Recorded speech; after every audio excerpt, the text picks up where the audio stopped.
showroom price we were able to negotiate was £13,999, a saving of over £3 on list price, and I have to say, one of the easiest deals we've ever made.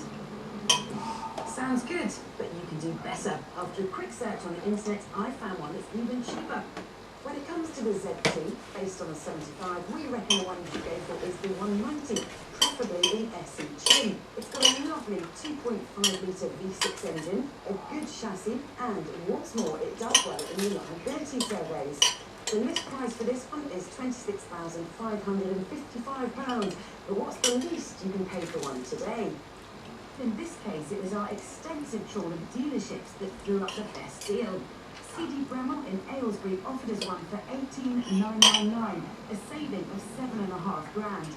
There are great cars available at great discounts. So, is there a catch? Well, actually, there are a few. First, you won't get the typical 3-year manufacturer's warranty, but all is not lost. The deals we found included 1 year free warranty from an independent company, but parts supply isn't a problem. Finally, you shouldn't bank on your MG holding its value that well.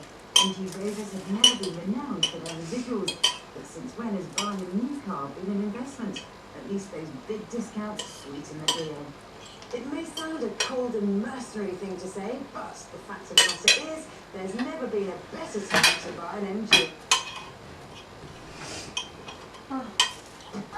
It's at the inside of me! We're shopping hall. No, nearly!